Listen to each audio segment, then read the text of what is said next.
These chat. I think maybe that's it. This is the last show on the station in 2024, so it makes sense that something would break. Chris is still here. What's not working? The people couldn't hear on the chat or Oh on no. YouTube, but now they can. Now they can. Oh. It's just another gremlin. But anyway, thank you for letting me know, chat. Chris is in here just finishing up. It's nice to know that the user error that happens on our show also happens on this show. It happens more on this show because I'm by myself and I have no way to think. But I appreciate the chatters. Although sometimes the chatters get me a little angry because it's like 3 minutes into the show. I haven't even looked at the chat yet. Everybody's like, audio! Where's my audio? But I guess that's why you're on YouTube, so I can't get too mad. Let's see. Dominic says, last show of the year, let's get weird. We will. This free kick last night was pretty awesome, I have to say. I like when things happen that don't really happen often, and there needed to be like a perfect storm of things to happen for this free kick, and it was the first time since 1976 that they made this free kick, and it was, I'm impressed that everybody involved knew the rule. Bye, Chris. Have a good holiday. He's still not leaving the room. I don't know what's going on. He just keeps walking around the room. He's wearing his hat. Can you not talk with me here? No, I can talk with you here. It's fine. But yeah, so the free kick last night, I think it changed the entire momentum of the game for the Chargers. They were not doing much of anything when they got that free kick score. I don't even want to call it a field goal because I don't know that it is a field goal, but it's a score. And I just think it's cool when things in sports happen and you have no idea that that's even a rule. You have zero idea that this was even a thing. And I tried last night so hard to go find why this rule was in place. And I haven't been able to look as much today. But last night I was furiously researching or searching Google, trying to figure out why this rule was originally put in place. It had to be when the game started. And the closest thing I guess I could find was that a lot of the football rules when they first started playing football were based off of rugby, and there's some sort of rugby rule that's similar to this, but it changed the entire energy of the game. And once that happened, Jim Harbaugh gets his team in a place where now they're feeling good about things, even though they didn't even get the kick in the second half. I know we're talking Chargers, but the free kick is what I'm really talking about. And I almost think that free kick is more difficult to make than a real field goal. And I said this earlier, and the reason is it seems more difficult to me to do things when you're the only one who has to do anything. Everybody's looking at the kicker on the field. No one is looking at the line, the snap, whatever. It's the kicker on the field. And he drilled that 57-yard field goal, Dicker the kicker. So good for him. That was awesome. And I will remember it for sure. Victor says, without the penalty, it would have been impossible due to it's too hard to get into that situation. Exactly. It was a perfect storm of situation, a perfect storm of rarities that came about.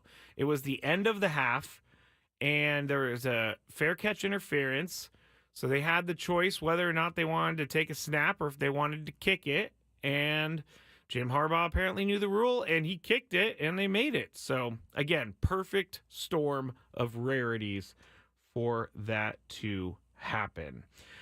All right, let's talk about. I have a couple thoughts about the Padres before in the Padres payroll, because we're gonna go on this long break, and I'm gonna have lots of thoughts when we get back.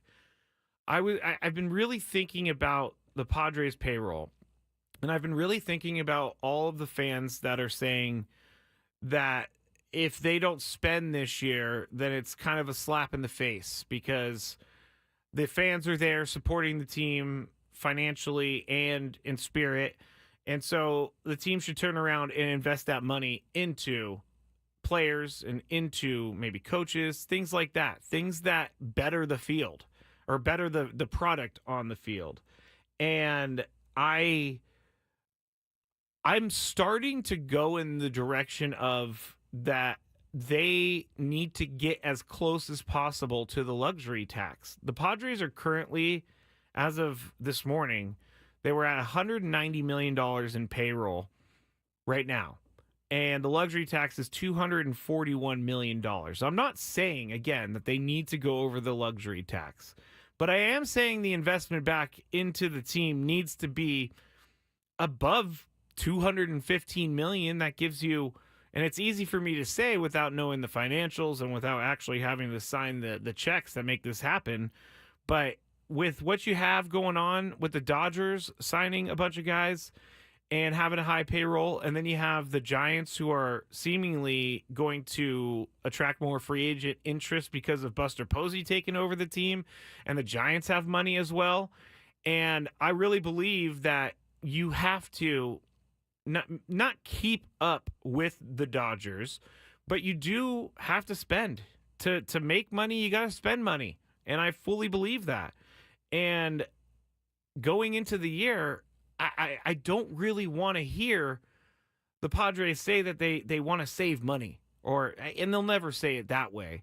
But I don't want to hear about how the Padres don't have the money to go after certain free agents or go after a contract extension. Now, don't get my words twisted, because I am not, N-O-T, not saying the Padres are punting on 2025, as I have read on the interwebs. I see a lot of people saying that if the Padres trade Dylan Cease and they don't spend any money, they're punting on 2025. I don't see it that way whatsoever. They know that this, and I hate this term, but the window is now, and they know that they need to put a team out there that's going to compete for a championship. And if you're not going to spend any money, I know that they already have some guys locked up long-term as the core players, but if you're not going to at least attempt to get better with some free agents and maybe even some trades, then you have to. And now we have plenty of time before spring training for this to happen. So I'm keeping that in mind as well. This is just my parting thoughts of 2024.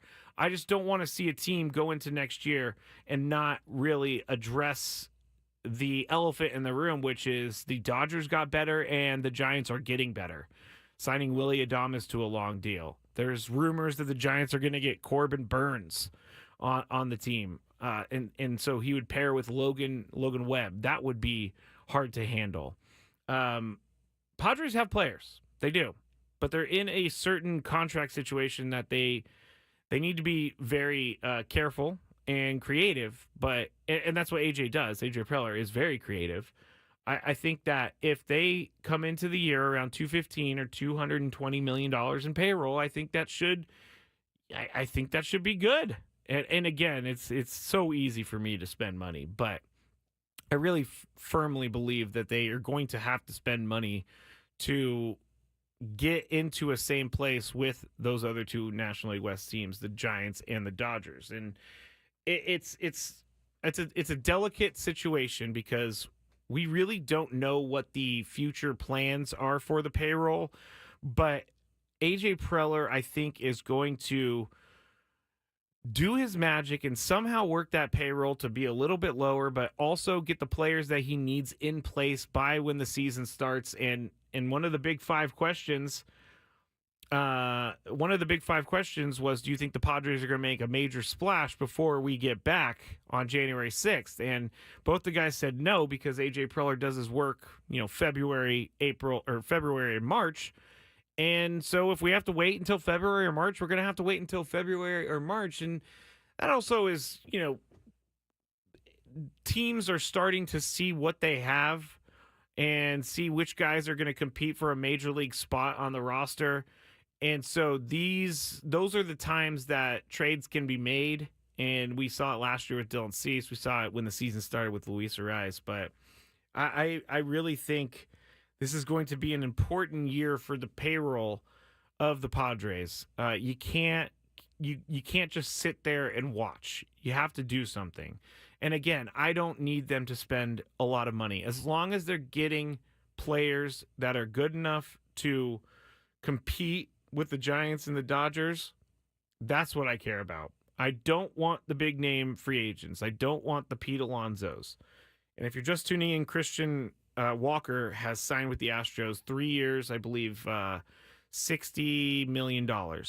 So it just doesn't work for one team in the division to not try and get better as the other teams are getting better. And that's what I'm most, I guess, worried about, is other teams getting better and the Padres kind of staying the same. Dan says, in AJ we trust. Let him cook in his lab. I agree. Let's see. Johnny said, yep, the Padres have delivered and the fans have responded year after year. Don't let that momentum tail off. I agree with that. Jacob, let's be real. Our whole economy is just monopoly money at this point. I don't have any monopoly money, so I guess I'm broke right now. But pretty much the sentiment right now is the same, is what I'm saying. You have to spend to keep up. And again, I hate the phrase keep up because I don't think that they need to, quote unquote, keep up. I just think they need to bring in guys that compete. And I also learned with the luxury tax of $241 million throughout the year, it fluctuates. So if they were to like trade for someone and that person had a big payroll or a big payroll number, then the luxury tax could go up. So that's why I'm saying like 215 or 220, because then you have some room to wiggle throughout the season, and you don't have to worry about going over that luxury tax. And, you know, the Padres don't need to go over the luxury tax. They've already done that. They just need to be creative and they need to make things happen in this offseason, as they do every single year. You're listening to The Skraby Show. I am Matt Skraby. Thank you so much for being with me here in 2024. It's been the first full year of The Skraby Show, so appreciate everyone. We'll talk a little bit about that later, but when we get back, it's going to be the top 5 Padres plays of the year. I got highlights. We're going to have some fun, and then at the end, we're going to talk about the Skrabinator unofficial meetup. So stick around. Only 2 more segments left in 97.3 The Fan for the year of 2024. Happy to have you all with me. Be back shortly. Here's another great reason to use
Back here in the Odyssey Palace, 97.3 The Fan, the Skraby Show, or the Chronicles, or whatever you want to call it.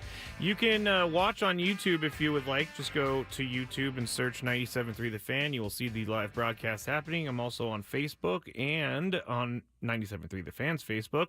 I'm also on my X page, at Matt Skraby is broadcasting there. You can go to at 97.3 The Fan SD as well. So lots of places you can go to see the show. You could also hear the show on the radio, 97.3 FM, and the Odyssey app. Got it all out of the way.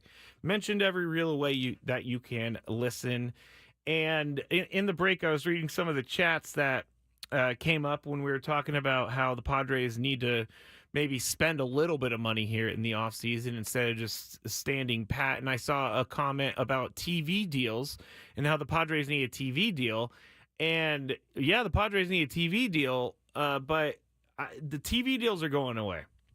It's just not something outside of maybe like the Yankees and the Red Sox and teams that own part of their own broadcasting channel. I don't see TV deals coming back because Rob Manfred is really trying real hard to get away from that. His like whole thing is trying to get a TV deal done, as well as he's made these rules that have made baseball, I guess, a better sport for the fans to watch. And Rob Manfred has said many times that they don't really want to go through the regional sports network anymore. They want to be able to control their own product. And really, Bally Sports Network or Diamond Sports or whatever it was bought all these stations and then went bankrupt and then got rid of all these stations. So it sounds, and trust me, it's so much more complicated than what I'm leading on saying right now. But I don't think a TV deal is coming back to the Padres anytime soon, unless something crazy happens. I just don't see it happening. And so they're going to have to find revenue somewhere else. But I got to think, I don't know the exact breakdown, but people signing up for the yearly package for the Padres have to, that has to be a good source of revenue for the team and other teams. And I was even hearing that one of my favorite radio stations, one of the reasons I'm in talk radio is because of KNBR in the Bay Area, the sports leader 680. And there's been a lot of change in KNBR as of late. They've let go a lot of the mainstay talk hosts, and they've moved their entire operation down to Levi Stadium where the 49ers play, because they broadcast the 49ers, but they also broadcast the Giants. And the rumors that I'm hearing are that the Giants, and again, these are just rumors, there's no truth to them right now, but the Giants reportedly would like to not go with a radio deal, and they just want to stream it on their app, which is something that the A's did when they were in Oakland, is they would stream on the app and you could watch on streaming for the A's, and that works and everything. But here's where I would caution teams from going straight digital. A lot of people, and not a lot of people, but there are people out there that just aren't going to consume the product in the digital format. People are going to want to listen on the radio. I like listening on the radio on the way home. I like the way baseball sounds on the radio. And number two, broadcasts for the radio through the app are behind the game. So you're going to be listening behind what's actually happening down on the field. And I do think that's unfortunate, because I used to listen to the radio while I was watching football games and everything happened real time. But it's just not like that anymore. So I would caution teams from saying, hey, I don't need radio anymore, because I think you do need radio for at least a little bit longer. I do think you need radio. I don't think that it's going to be easy for everyone to get their streaming or get their Giants audio broadcast. I just don't see it happening as seamlessly as maybe the Giants possibly think it could be like that. But yeah, there's lots of things that are going to happen here in the next 2-3 years in regards to streaming and sports and all of that stuff that I think is going to be pretty fun to follow as we go along. I do. I am a nerd like that, and I like that stuff. All right, let's go into our baseball, or my top five Padres plays of the year. They're in no particular order. And I want to start with one that actually Chris brought up a little bit earlier on the show. And It's going to be when... Let's just do this one first. And it's what Chris said, against the Nationals, at home, Mackenzie Gore on the mound, Jurickson Profar gets hit by a pitch, a little dust-up happens, and here is what Manny Machado did to answer. Here's Machado, and he swings at the first pitch, hits it a mile to deep left field. What an answer from Manny. Maybe the longest homer I've ever seen to left at Petco Park. 2-0 San Diego in the bottom of the first inning, and Profar raises his hands as he rounds third base. Machado taking the slowest trot you'll ever see him take, only about halfway to third base, and this place is electric. The entire Padre bench has emptied, not to fight the Nationals, but to greet Profar and Machado by the on-deck circle. I love this. I can remember watching this at home. Actually, I heard most of it on the radio, and then I went home and saw all the highlights. But, like, Jesse and Tony painted the picture so perfectly, and they somehow were able to communicate that there was some, urgency in regards to the Padres trying to tell the Nationals to calm down a little bit, stop getting in our faces. And Manny Machado hits that home run off Mackenzie Gore. Perfect response. It was amazing. That's, if you were there, I've heard from a few people, they still get chills thinking about that. But that was like the first moment of the year where you're like, okay, this team has fight. Okay, this team will fight back. Because, a lot of the time we're asking for the team to fight back a little bit more. They don't. But this time they did. And Manny Machado was the perfect representative of the Padres. He got in there with Keibert Ruiz and Jurickson Profar, and then proceeds to hit the home run that really gave the Padres the momentum of that series and that game. My next Padre play for 2024, again, in no particular order. I remember this play because Padres were struggling to win consistently, and so they would win 2, lose 3, win 1, lose 2, stuff like that. But this is against the Cubs at home. They were down by like 7 runs earlier in the game, and they came all the way back to take the lead late in the game, and this was important because it was a win that the Padres absolutely had to have that early in the season, and it was also an indication to us that Fernando Tatis Jr. was back. Here's the 1-0. Fernando hits it in the air to deep left. Happ is back at the wall. Gonna go!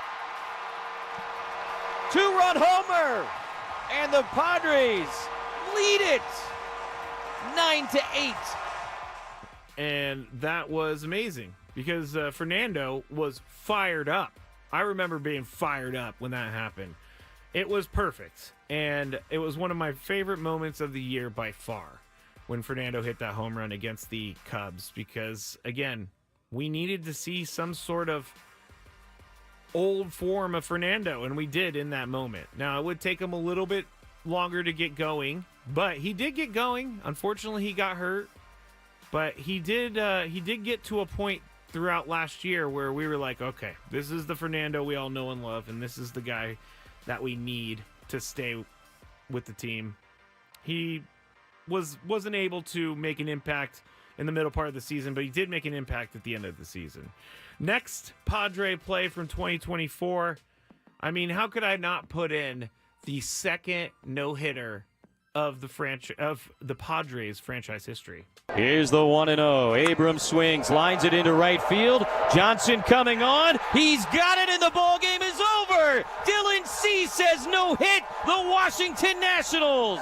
On a rainy Thursday in D.C., the Padres will celebrate. They have mobbed Cease on the infield, and the Pods sweep the Nats with a 3-0 victory. Cease came close time and time and time again, and today he gets it done. You know, Jesse had some really good historical Padres calls this year. There was a lot that he had to handle, and he handled it very, very, very well, especially the last play that I'm going to play for everyone. But the Dylan Cease no-hitter was obviously awesome. It was also in the middle of a stretch of where he was basically throwing BBs for about 3 games. No one was hitting him. He wasn't walking anyone. He wasn't giving up runs. And that middle part of the season and that little stretch that Dylan Cease put together was impressive. And it was one of those moments where we all kind of thought, okay, if Dylan Cease can keep this performance and this type of pitcher together, Padres are going to be really hard to handle. Unfortunately, as the year went on, Dylan Cease was still good, but he was not as consistent, and we all know the deal this year. Possibly putting Dylan Cease up on the trade block, possibly allowing him to move to another team to help rebuild the team. But I loved what I saw from Dylan Cease last year. I thought he was a good person for the team. And hey, the day after his no-hitter, he came and did an interview with Tony and I. So I appreciate Dylan Cease. That was pretty cool stuff. Now, the next one. I was actually at this game, and I'm going to play 2 highlights for this one because, yes, there it is. I'm going to play 2 highlights for this one because there's 2 moments of this game I thought were awesome. And the first moment would be, this was a Friday, May 10th, when Michael King took on Tyler Glasnow at Petco Park, and they went toe-to-toe, Glasnow and Michael King. This was a pitcher's duel if I've ever seen one. And I remember being at this game, and it was, again, May 10th, which is so early in the season, and everybody was just feeling like this was a playoff atmosphere. Everybody was feeling like this was a huge game, and it was, and Michael King came out on top. He struck out 11 batters in this game, and this is one of those moments, as I've talked about with some of the other clips, where we thought, okay, Michael King, not so bad. Not so bad. He just took down the Dodgers. And here is his a little mashup of some of that pitching for Michael King. 1-1 to the number 9 hitter. Pitch on the way, and a ground ball slowly up the middle. Bogart's long way to his right has it. Glove flip to second in time, and beautifully done to end the inning. Might be Xander's best defensive play as a second baseman. 7 incredible innings from Michael King. Michael King shutting out the Dodgers on 2 hits with 11 strikeouts. And that was not a very great edited clip, but that's my fault because I didn't check it before I played the end of it. Anyway, Michael King was amazing. But really, the moment that I want everybody to remember is Luis Arraez was just traded to the Padres maybe like the week before, and Luis Arraez, in his first game as a Padre at Petco Park, did this. Left-handed batter. Here's the first pitch from Grove. Line into center field and a base hit. Wade's on his way to third. He's going to be waved. Outman's throw is on the way. No chance. And the Padres walk it off. Who else? Luis Arraez. First pitch hacking, bullet up the middle. The Padres take game 1 of this 3-game set on a walk-off single by Luis Arraez. His first home game as a Padre, and he wasted no time against Michael Grove.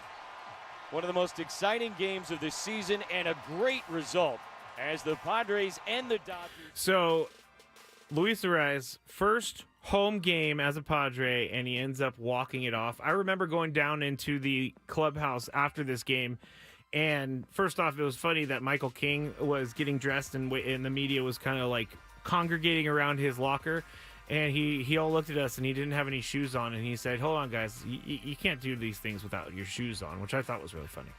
But Luis Arraez, I went, and everybody was hounding him after for, a comment, and basically he was just like, hey, I see the ball, and I hit the ball, and that's what I did tonight, and I'm just happy to be able to help the team. But you know who hit the home run in the game for the Padres that gave him the 1 run leading into those late innings?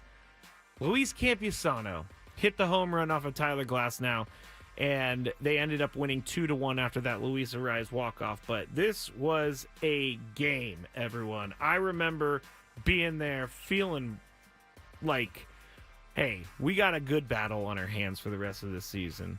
All right, let's see. Final play I have for you today. I think everybody knows what it is. When I saw this, I couldn't believe it. I couldn't believe what was happening. When I heard Jesse's call, it was the perfect call. Just the shock and elation and all of it. But the triple play to clinch a playoff spot against the Dodgers, that is one of the best moments of the year by far. 0-1. Swinging away, ground ball to Machado. He hits third, that's one. Goes to second in time, on to first, a triple play! A triple play! And the ball game is over! The Padres clinch a postseason berth on a 5-4-3 triple play.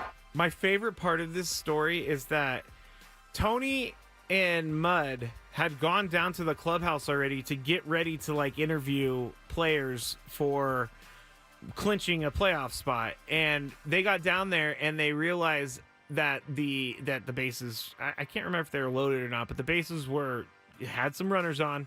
Game was kind of in the balance, and then the triple play happened. Jesse's call is perfect, I will say it, and I can listen to this call many, many, many times. It is incredible what he did here. I'm gonna play it again because it's that good. 0-1. Swinging away, ground ball to Machado. He hits third, that's one. Goes to second in time, on to first, a triple play! A triple play! And the ball game is over! So there you go. One of the craziest ways to clinch a playoff spot in Major League Baseball history happened that night in Chavez Ravine, Dodger Stadium. So those are some of the plays that I remembered. I was looking through the chat and I saw some Dominic says honorable mention to Jerkson hitting the bases clearing double in that toilet in LA after being called irrelevant, which is a really good one, Dominic. Actually, you know what? Since this is the final show of the year, I'm just going to go through and find the highlight right this moment because I think that's deserving of us to play it. And if I can remember, here's how I remember where things happened. Was it early in the year? Was it on the road? Yes, it was early in the year, and it was on the road. And it is right here. Look at me, everybody. I found it. But here is Jerkson Profar, top of the seventh. Game, I believe, was tied. Bases loaded. Night after, Will Smith called Jerkson Profar irrelevant. Here's the 1-0. Jerkson swings, hits it in the air to deep center field. Outman's racing back, straight back, still going back at the wall. Hits off the fence and rolls away. Bogarts has scored. Tatis on his way. Cronenworth being waved. Profar stops at second with a 3-run double, and the Padres lead it 6-3. So much for being irrelevant in this ball game. Oh, Tony with the shot. I love it, Tony. That was good. I'm actually going to throw in one more because now I'm thinking about one. But I think this is the moment that we all thought Jackson Merrill was legit. And it might not seem like a big play, but this was a massive play. It actually happened in the Friday before that Jerkson Profar double off the top of the wall. And here it is. The left-hander set and ready. A look back at Azokar. Now the pitch, and Merrill swings, hits it hard through the left side and a base hit. Azokar's rounding third. He's going to come in and score. And with 2 strikes, Jackson Merrill, an opposite field single to put the Padres in front. It's 8-7 in the 11th. Rumble, young man, rumble. I think this is the first time we realized that Jackson Merrill was clutch. And Jackson Merrill was going to make a difference on this team. Because instead of trying to hit a home run or hit a deep fly ball or whatever he was trying to do, he took what was in front of him and he just shot it through the 5.5 hole and did big things for the Padres that night. So that was awesome. It was a really good year. Unfortunately, the end wasn't great, but I think for the most part, there were many, many, many moments that we all are going to remember for a very long time. And hopefully we could build on some of those moments in 2025. And hopefully Padres can get a little bit further in the playoffs in 2025 because if that, I was fully convinced that the Padres were the team of destiny in 2024. I was. So many things went their way. So many random crazy things had to happen for them to get to certain places throughout the season, and they did. It was just a fun season all the way around, except for the end, because 24 straight innings without a run is rough. Matt Skraby, Skraby Show, 97.3 The Fan. I am way past my time. When we get back, just want to talk about how great the year has been. I don't really have a daily gripe, everyone, so we're just going to have fun together in the final segment of 97.3 The Fan in 2024. Back shortly. Bennett.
my chair. Thankfully, the camera was not on yet. Sometimes I slide backwards in the chair, and I almost just came out of the chair.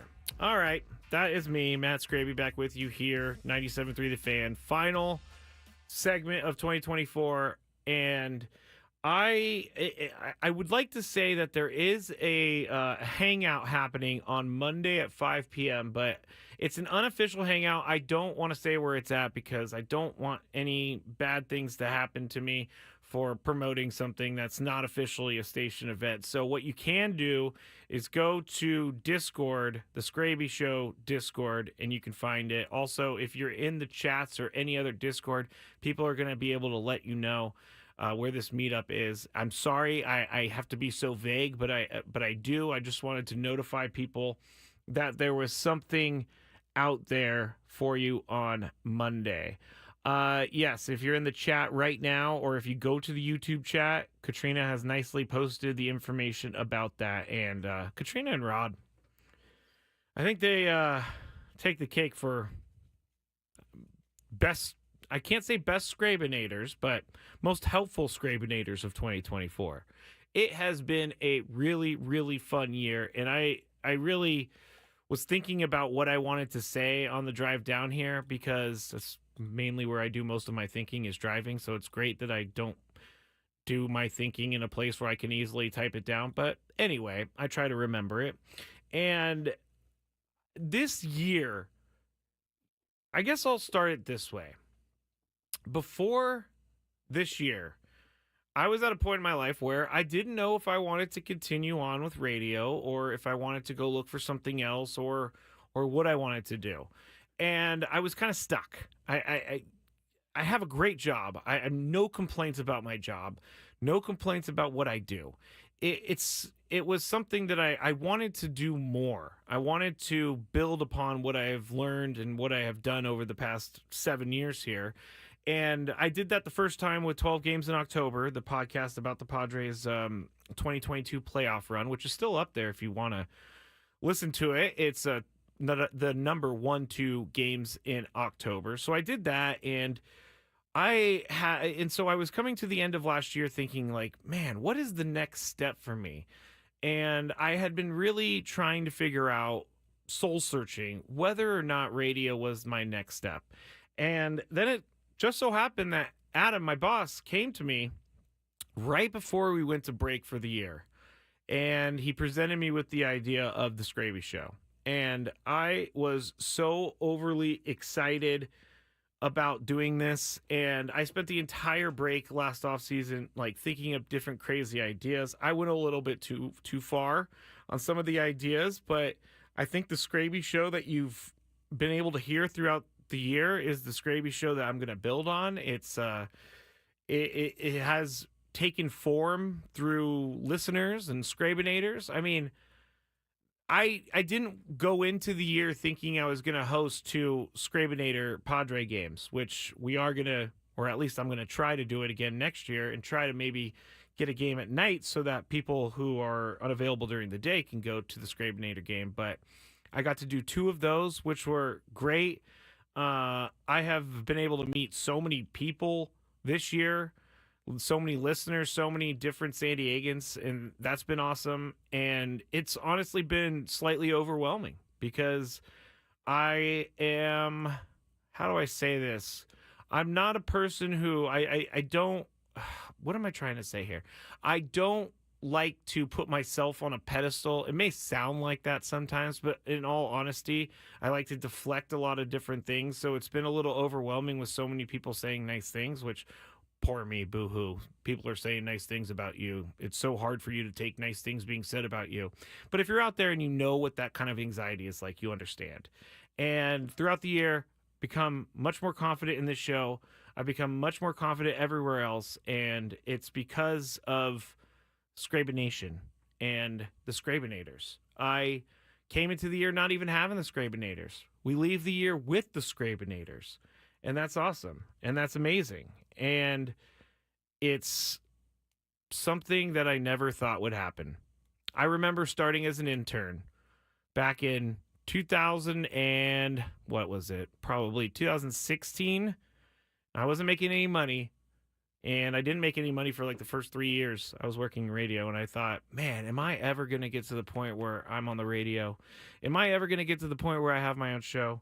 For a while there, it didn't seem like it, but it happened, and you just got to believe it. So if there is a message in this rambling that I'm doing right now, the message is, if you work hard enough and if you want something bad enough, you will get to that point. I mean, it has to be something like, if you want to be the president of the United States, that's great, but that's going to be really hard to do.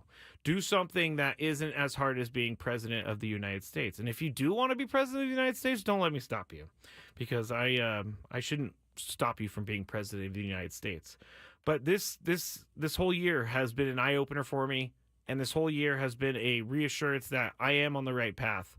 And when I stopped drinking 8 years ago, I was lost, had no idea where to go, what I was going to do.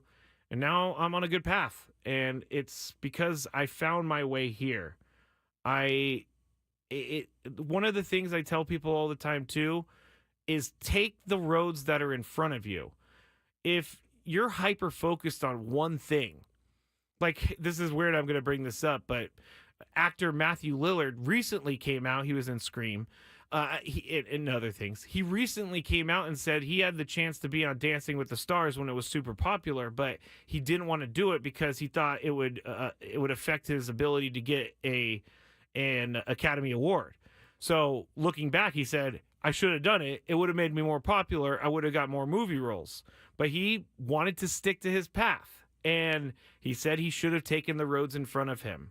It's not a bad thing to take the roads in front of you, and it's not a bad thing to meander along the way. I think that's the most important thing, is if you're still going forward towards your goal, then you're doing good things. And you have to work really hard at it. It's not just something that's going to happen overnight. I mean, it took me 7 years to even get to a point where I had an hour on the station. So I am just trying to motivate everyone right now, and I am just trying to say thank you. This year has been amazing.